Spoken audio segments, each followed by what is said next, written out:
بسم اللہ الرحمن الرحیم۔ بھائی بہنوں، اللہ سے یہ دعا کیا کرو کہ اللہ ایسی موت دے جب جانے کا وقت ہے تو ہماری ملاقات کے شوق میں۔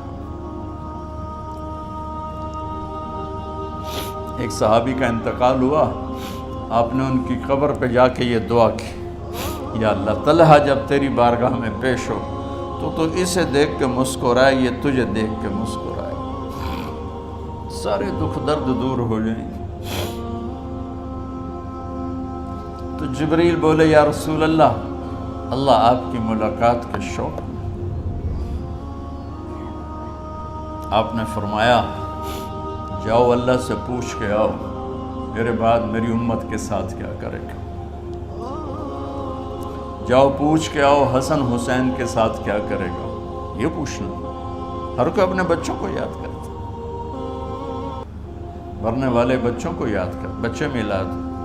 میرے والد اچانک ہارٹ اٹیک میں فوت ہو گئے تو ہماری بہنیں موجود نہیں تھیں، میری دو بہنیں، تو میرے والد بار بار کہتے میری دھیاں مینوں ملا دے، میری دھیاں مینوں ملا دے۔ اور میرے نبی نے کہا میری امت کا مجھے بتاؤ پہلے کیا کرو۔ حسن حسین کا نہیں کہا، جن کو ذبح ہوتے بھی دیکھا، زہر میں تڑپتے بھی دیکھا۔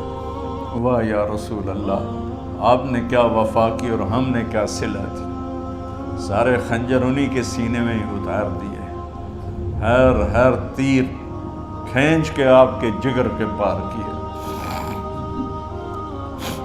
ہر نافرمانی کا ٹھیکہ لے لیا۔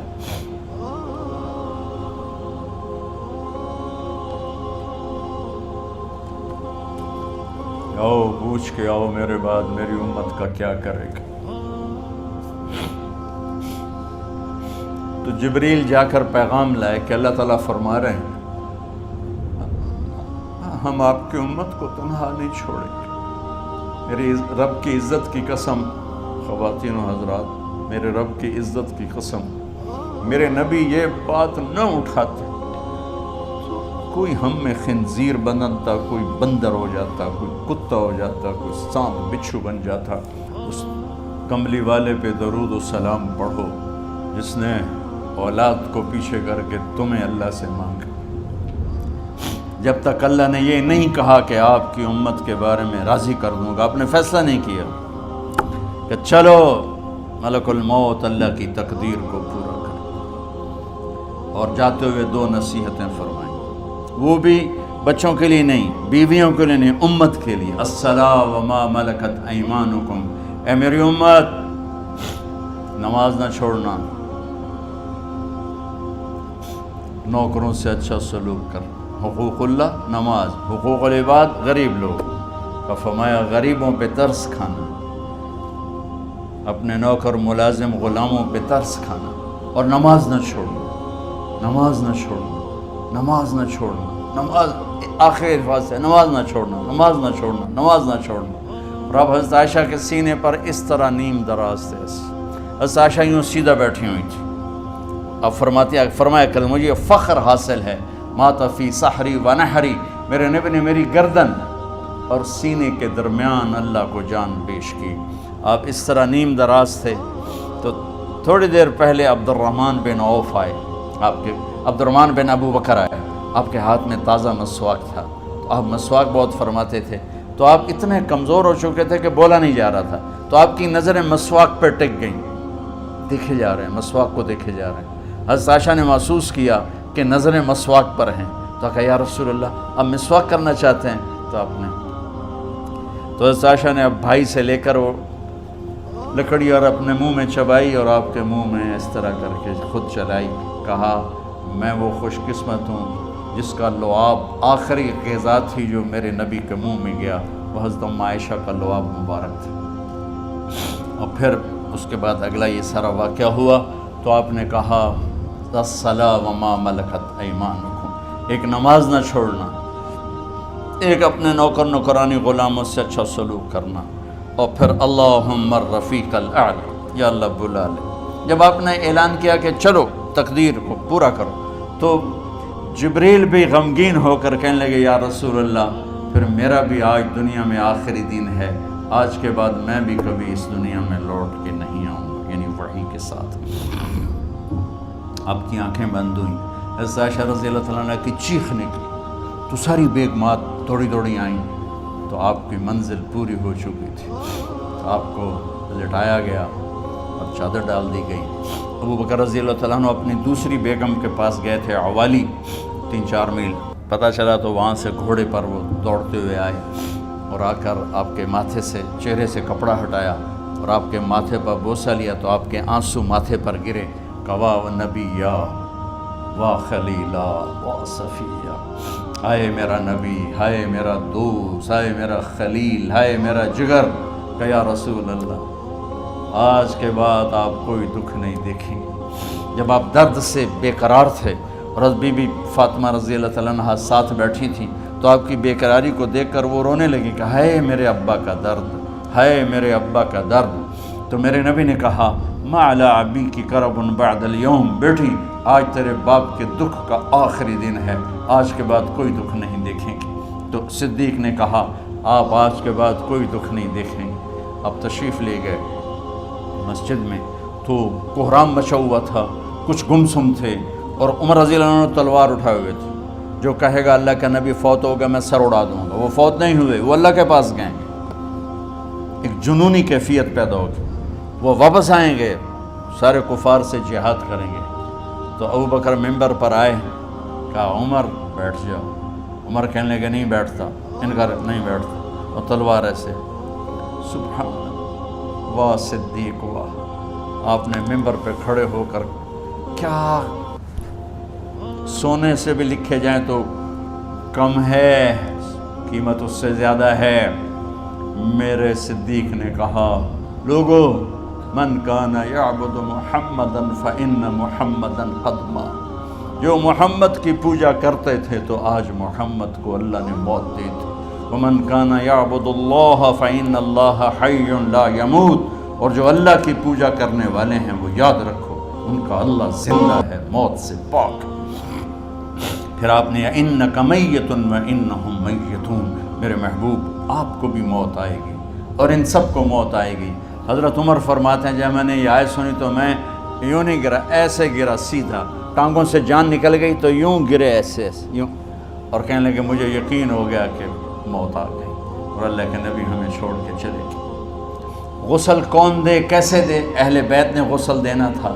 آپ کے کپڑے اتار کے غسل دیا جائے یا جو آپ نے کپڑے پہنے ہیں اسی میں غسل دیا جائے تو پریشان ہے، کیا کیا جائے؟ سب پہ اونگ طاری ہو گئی، ایک دم سب کو نیند آئی اور غیب سے آواز آئی کہ ہمارے نبی کو کپڑوں سمیت غسل دیا جائے۔ آپ کے بدن مبارک سے کپڑا نہیں اتارا، کوئی اتارے نہیں، تو اس آواز پر سارے بیدار ہوئے۔ تو حضرت عباس، فضل بن عباس، شقران آپ کے غلام، اور اسامہ بن زید اور علی بن ابی طالب آپ کو غسل دینے والے تھے۔ حضرت علی آپ پر پانی ڈال رہے تھے اور فضل بن عباس جسم کو مل رہے تھے، اور حضرت علی ساتھ ساتھ روتے ہوئے یا رسول اللہ آپ نے ہی ہمیں صبر کا حکم دیا، اگر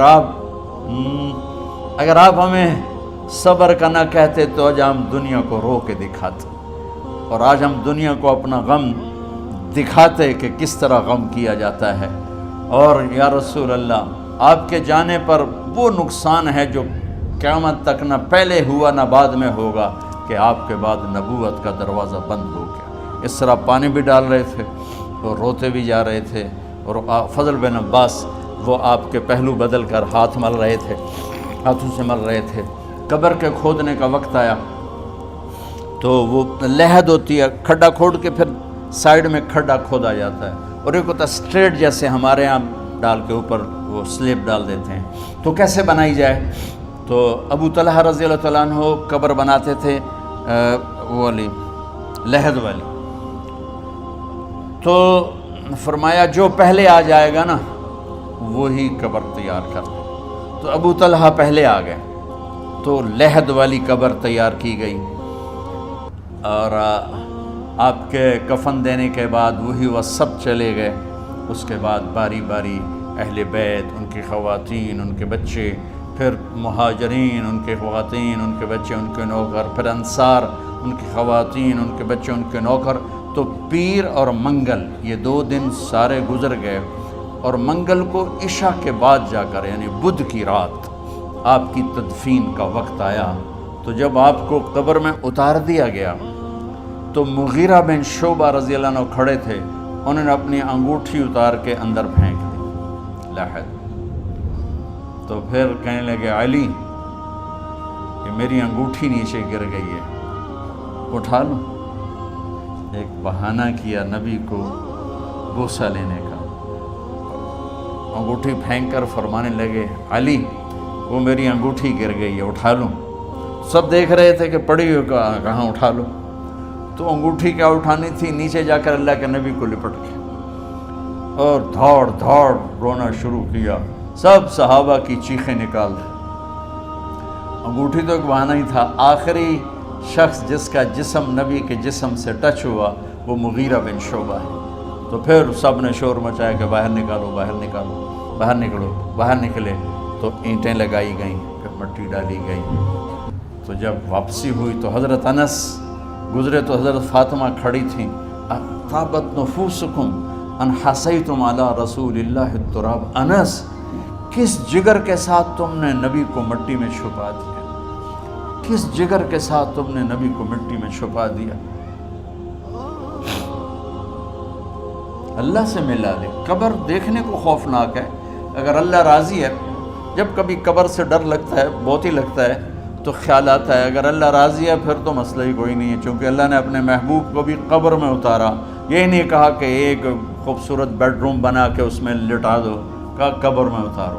اگر اللہ راضی ہے تو مرنے والی ہو یا مرنے والا ہو تو مزے ہی مزے ہیں۔ یہ سارے دعا کرو کہ جب ہم دنیا سے جا رہے ہوں اللہ ہم پہ خوش ہو، اللہ ہم سے راضی ہو۔